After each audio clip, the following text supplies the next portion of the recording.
সবাইকে, কেমন আছো সবাই? আশা করি সবাই অনেক অনেক ভালো আছো আর তোমাদের ভালোবাসায় আমিও অনেক ভালো আছি। ফাইনালি আবারও অনেক দিন পরে welcome to another vlog of Sikkim. যেদিন এটা ছিল আমার ডে 1, যেদিনকে আমি সকাল সকাল উঠে তৈরি করতে শুরু করে দিয়েছিলাম চা, কারণ চা ছাড়া তো আমার সকাল স্টার্টই হয় না। প্রথমত ভেবেছিলাম আমি এত দেরি যেহেতু হয়ে গেছে আর সিকিমের ভ্লগটা আপলোড দেবো না, বাট তারপরে ভাবলাম যে কিছু না হোক, এই মোমেন্টগুলো কিছুদিন পরে আমাদের মেমোরিজ হয়ে থেকে যাবে, ভিউজ আসুক আর নাই আসুক, তাই জন্যই আমি ব্লগটা দিচ্ছি। আশা করি তোমাদের ভালো লাগবে। এখন সবেমাত্র রোদটা এসছে, এই দেখো। প্রথম দিন আমরা এমজি মার্কেটে একটা হোটেলে ছিলাম, তো সেখান থেকে চারদিকের ভিউটা এরকমই ছিল, যেটা তোমাদের সাথে আমি প্রথমেও শেয়ার করেছিলাম। সকালবেলার ভিউ, তারপরে রোদ আসার পরের ভিউ, দুটোই তোমাদের সাথে শেয়ার করলাম। দেখি বাবা, দেখি আরেকবার তাকাও। বাবা পোজ দাও, বাবা পোজ দাও, বাবা পোজ দাও, বাবা পোজ দাও, পোজ দাও, পোজ দাও, দেখাও। ওলি বাবলি, বাহ গুড। চলো চলো চলো, তোর এই সবাই একবার তাকিয়ে দাও তো, সবাই কেমন কি রেডি হয়েছো? এই যে দেখি তোমার কাপল, দেখি কাপল, দাঁড়াও। হ্যাঁ, আর মুন্নি একটু ধরে দে। আমার আমার ফ্যামিলি, এই তো আমরা রেডি।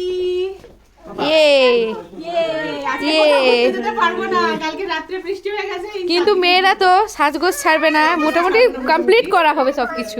আমার ফোন নেবো, এই তো দেখি আর্যকে, দেখি আর্য শোনা কেমন রেডি হয়েছে, দেখি তো। ওয়াও, র‍্যাবিট হয়ে গেছে আর্য। কি না কি না কি আর্য? পাঞ্জাটাক। র‍্যাবিট হয়ে গেছে আর্য, র‍্যাবিট হয়ে গেছে। আচ্ছা আচ্ছা, ওকে ওকে ওকে। কি হয়েছে? সকাল সকাল মোটামুটি রেডি হয়ে নিয়েছি সবাই, আর এই যে আমাদের গাড়ি চলে এসেছে। এই গাড়িতে করেই মোটামুটি আমরা আজকে এই কাছাকাছি যাব, 15 কিলোমিটার্সের মতো। আমাদের পারমিশন আছে, তো অতটাই যেতে পারবো। চলো সবাই মিলে, মজা হবে। সকাল 8টা বেজেছিল আর এখন সবাই আমরা মোটামুটি রেডি হয়ে বেরিয়ে এসেছিলাম। সত্যি আমি কখনো ভাবিনি যে আমি এত তাড়াতাড়ি কোনোদিনও রেডি হয়ে কোথাও যাব। তো যাই হোক, ইনি হচ্ছিলেন আমাদের গাইড বলো, ট্যুর গাইড বলো আর ড্রাইভার বলো, যাই বলো না কেন, এনার গাড়ি করেই আমরা ঘুরছিলাম আর ইনিই আমাদের মোটামুটি সব স্পটে নিয়ে যাচ্ছিলেন। কিম কিম ওকে। এমজি মার্কেট হোটেল থেকে বেরিয়ে রাস্তার চারদিকের সৌন্দর্য উপলব্ধি করতে করতে প্রথম যে ভিউটা আমরা এসে পৌঁছেছিলাম সেটা ছিল বনঝাকরি ফলস।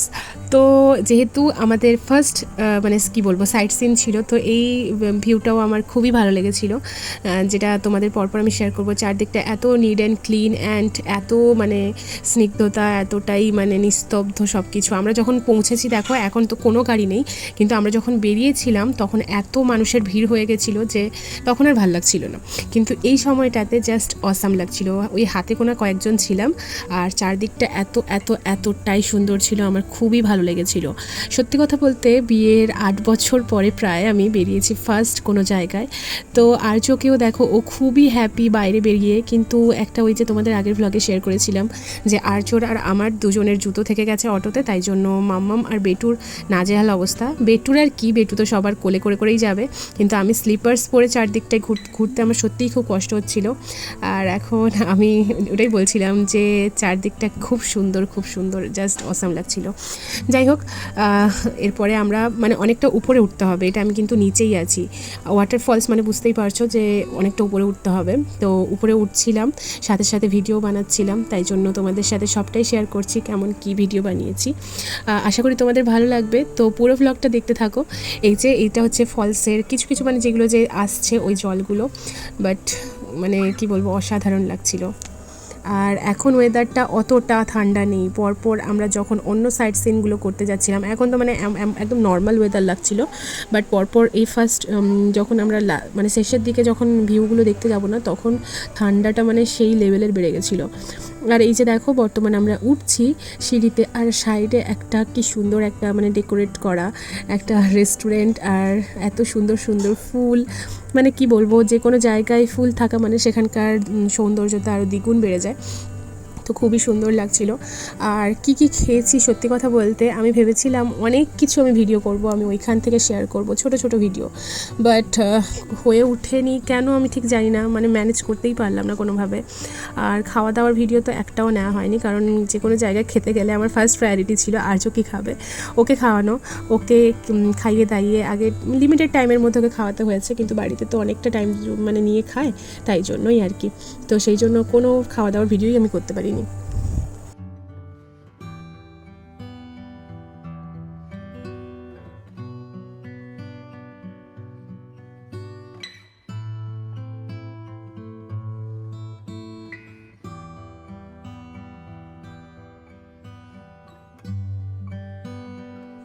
আমরা ভিডিও বানাই আর যাই করি, আর্যর তো একটাই প্রায়োরিটি, সে চারদিকের যতই সৌন্দর্য দেখুক না কেন তার একটাই হচ্ছে আকর্ষণ, সেটা হচ্ছে জল। ওই যে জলের থেকে কোনো মতেই আসবে না, তাই জন্য আমি চোরমার করে একদম কোলে নিয়ে উঠে যাচ্ছি। আর দেখতে পাচ্ছো স্লিপার্স পরার জন্য না সত্যিই খুব কষ্ট হচ্ছিল এতটা উপরে উঠতে। তো যাই হোক, ওকে কোলে নিয়েই বর্তমান উঠে যাচ্ছিলাম। দেখতে পাচ্ছিলাম সামনে ওই ওয়াটারফলসটা, কিন্তু তার জন্য যেতে হবে আরও অনেকটা। এখানে একটা বাচ্চাদের খেলার জন্য ছোটোখাটো একটা পার্ক মতো ছিল, বাট আর্যর তো এখন অতটা বয়স হয়নি যে ও পার্কে গিয়ে খেলা করবে। আর ড্রাইভার ভাইয়াটা বলছিল যে বারবার যে এখানে বেশি টাইম নিও না, অনেকটা জায়গা যাওয়ার আছে, তাই জন্য তাড়াহুড়ো করেই এখন আর্যকে নিয়ে যাচ্ছিলাম আমি। এই যে দেখো দূর থেকে দেখতে পাচ্ছ ওয়াটারফলসটা, মানে এখানে ঠান্ডা ছিল না, সত্যি কথা বলতে ঠান্ডা ছিল না, কিন্তু এই যে ওয়াটারফলসটা দেখতে মনে হচ্ছে ছোট, বাট আমি এতটা দূরে ভিডিও করছি, দেখতে পাবে আমি একটু উপরে দাঁড়িয়েই ভিডিওটা করছিলাম, কিন্তু তখন ওইখানেও এতটা দূরেও মানে কি বলবো ছাড় আসছিল, মানে ছিটা কাটছিল, তাই জন্য আমার চুল টুলগুলো হালকা হালকা ভিজে যাচ্ছিলো। আর আর্যকে তাই জন্যই আমি এদিকে আনতে চাইছিলাম না। আর ঝর্নার সামনে একটা ছোট্ট করে ভিডিও বানিয়ে নিলাম। আর আমার সব কটা ভিডিও সত্যি কথা বলতে গেলে করে দিয়েছে, বেশিরভাগ ভিডিওটাই করে দিয়েছে পায়েল। আর সেখান থেকে বেরিয়ে এবারে আমরা গিয়েছিলাম, এই যে দেখো সবাই মিলে উঠে পড়েছে একটা রোপওয়েতে। এটা ছোটোখাটোই একটা রোপওয়ে, বাট মানে সিকিমের সব থেকে যে বড় রোপওয়েটা সেটা আমাদের চড়ার ভাগ্য হয়নি, কারণ ওটা তো নর্থ সিকিমে ছিল, আর নর্থ সিকিম তো আজকে বন্ধই ছিল, তাই জন্য আমরা এই ছোটোখাটো এটাই ঘুরে মানে কি বলবো রোপওয়েতে চড়েই মোটামুটি নিজেদের মনটাকে সান্ত্বনা দিচ্ছিলাম। দেখতেই পাচ্ছ সবার মুখ, সবার অনেক আশা নিয়ে গেছিলাম বরফ দেখবো, বাট প্রথম দিন একটু হতাশ হয়ে গেছিলাম, বাট কই না, পরপর দেখতে থাকো, নেক্সট টাইম আমরা বরফ কিন্তু পেয়েছি। তো যাই হোক, এবারে দেখো একটা জিনিস, মানে সত্যি কথা বলতে পাহাড়ের স্নিগ্ধতা এতটাই ভালো লাগে, এতটাই মানে কি বলবো মনকে ছুঁয়ে যায়, যে সে যতই মানে ছোটোখাটো হোক না কেন তবুও যেন অসাধারণ লাগছিল। আর কিছু বকবক করবো না, এবারে তোমরা ভিউটাকে এনজয় করো।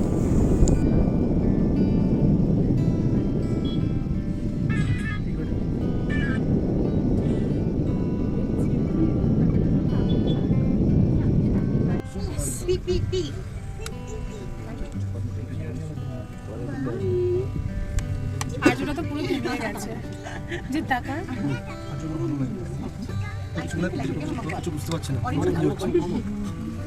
আমার গালের পিম্পলসগুলো আমার সব জায়গায় থেকে যাবে। পার বেরিয়েছে সেই জন্য। আর পুরো রোপওয়েটা ঘুরে আসার পরে আর্যর ঘুম ভেঙেছে, আর জিৎ আর্যকে কোলে নিয়ে ও নেমে গেছে প্রথমে, আর আমি নিচে লাস্টে নামছি। তো এরপরে আমাদের নেক্সট যে ভিউটা ছিল সেটা ছিল একটা টিবেটোলজি। এই যে আমরা পৌঁছে গেছিলাম টিবেটোলজি, আর আমার ছানাটাকে দেখো কি মজাটাই না করছে, ঘুম থেকে উঠেছে না, মাইন্ডটা একদম ফ্রেশ হয়ে গেছে।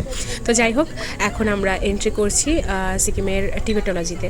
তো চলো, ভেতরে তো ফোন অ্যালাউ নেই, তো তার জন্য আমি সেভাবে ভেতরে কিছু মানে রেকর্ড করতে পারবো না, তো তার জন্য যতটুকু পেরেছি ততটুকুই রেকর্ড করেছি, দেখতে থাকো।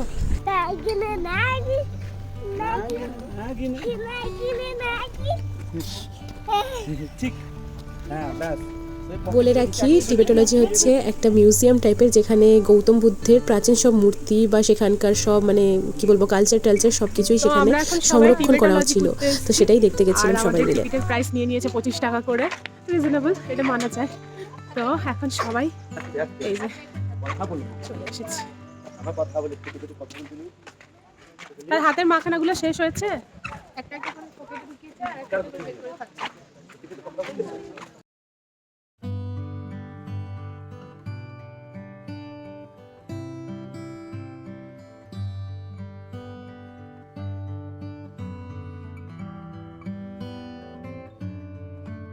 তো এখন পৌঁছে গেছি আমরা এই যে গণেশ টক। এখানে বেসিক্যালি এটা একটা মন্দির। তো চলো, আর্য আর পায়েল আর জিৎ মোটামুটি ওপরে উঠে গেছে। আর আজকে আমার অবস্থা খুবই খারাপ, পাটা এখন থেকেই ব্যথা করছে। তার কারণ হচ্ছে গিয়ে স্লিপার্স পরে এত উঁচুতে ওঠানামা করা সত্যিই ভীষণ ইম্পসিবল লাগছে। দেখা যাক যত তাড়াতাড়ি সম্ভব একটা জুতো কিনতে হবে। এই যে পাশে জিৎ, আর্য আর পায়েল যাচ্ছে। শোনো বাবা, আর এখান থেকে ভিউটা তোমাদের দেখাবো। তো চলো, এখন এখানে সবাই জুতো খুলতে যাচ্ছে। জুতোটা খুলে নিই, তারপরে যাব। চলো।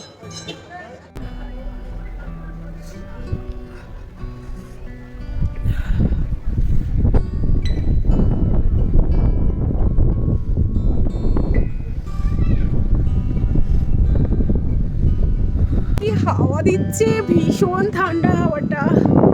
উফ, নেওয়া যাচ্ছে না, নেওয়া যাচ্ছে না। পালিয়ে গেলাম। পিছনের ভিউটা জাস্ট অসম। ফোনে কতটা বুঝতে পারছি না, বাট পিছনের ভিউটা দারুণ। আর কি ঠান্ডা হাওয়া দিচ্ছে বাবা। উফ, চলো এবার ঠাকুর মন্দিরটা দেখাই। এখানে শিব মন্দিরে জল ঢালা হচ্ছে। তুমি ওকে গাঢ় করে রাখো।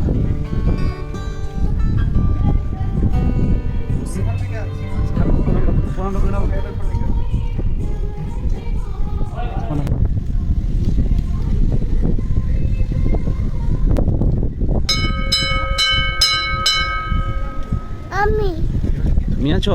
আচ্ছা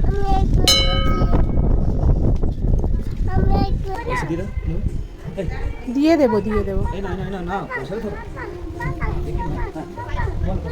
তো ব্যাস, আমাদের গণেশ টক ঘোরা হয়ে গেছে। এবারে নেক্সট আমাদের সাইট সিং হচ্ছে গিয়ে হনুমান টক। মানে এটা বেসিক্যালি একটা হনুমান মন্দির, আর অনেকগুলো সিঁড়ি উঠে তারপরে আমরা মন্দিরে পৌঁছাতে পেরেছিলাম। তো আর্যকে নিয়ে এতটা সিঁড়িতে ওঠার পরে আমার সত্যিই খুব পাটা ব্যথা করছিল। আর হঠাৎ করে একটা জিনিস, একটা এক্সপিরিয়েন্স যেটা আমি করলাম, সেটা হচ্ছে গিয়ে আমি যখন এই উচ্চতাতে এসে মন্দিরের ভেতরটায় যখন পা দিচ্ছি, মানে সবটাই তো পাথরের, শ্বেত পাথর করা ছিল, কিন্তু এত অসম্ভব ঠান্ডা ছিল যে মাটিতে পা রাখতেই যেন কষ্ট হচ্ছিল। মানে হঠাৎ করেই আবার মানে পুরো মন্দিরটা ঘুরতে না ঘুরতেই একদম চারদিকটা এমন মেঘলা হয়ে গেছিলো যে কিছু ছবি তুলতেই আমরা আবার মোটামুটি নিচের দিকে চলে যাচ্ছিলাম। হঠাৎ করে চারদিকটা মেঘে পুরো ঢেকে গেছে। হঠাৎ করে তো সেটাই চারদিকটা বলছিলাম এতটাই মেঘলা হয়ে গেছে, মনে হয় কোথাও একটা বৃষ্টি হচ্ছে। আর আমার মাথার অবস্থা দেখো, তারা একটু ঠিক করে নি। তো যেটা বলছিলাম, পুরোটাই মেঘে ঢেকে গেছে। আর সব জায়গায় দেখতে পাচ্ছ পুরো পলিথিন দিয়ে চাপিয়ে দিচ্ছে। তার কারণ এখন সত্যি মানে পুরোপুরি বৃষ্টি আসতে চলেছে। তাই জন্য এখানে তো মনে হয় বলতে শিল বৃষ্টি হবে মনে হচ্ছে, মানে স্নোফল হবে। তো চলো তাড়াতাড়ি পালিয়ে যাই। ভীষণ ঠান্ডা, আমি হাতটা খুলে ফেলেছিলাম, হাতটা পুরো জমে যাচ্ছে আমার। চলো। ওভারঅল সিকিমের ডে 1টা খুব ভালোই গেছিলো। আর সারাদিন সবাই মিলে খুব আনন্দ করেছিলাম। আর সারা দিন যা যা ছবি তুলেছিলাম তার কিছু হাইলাইটস তোমাদের সাথে শেয়ার করলাম। যদি ভালো লাগে আর যদি ভিডিওটা পুরোপুরি দেখে থাকো তো অবশ্যই একটা লাইক করে দেওয়ার অনুরোধ রইল। আর দেখা হচ্ছে আবারও একটা ভ্লগের সাথে, সেটা হচ্ছে সিকিমের ডে 2। তো টিল দেন সবাই ভালো থাকো, সুস্থ থাকো। আর যদি ভিডিওটা ভালো লাগে অবশ্যই লাইক, কমেন্ট, শেয়ার করে দিও। টাটা।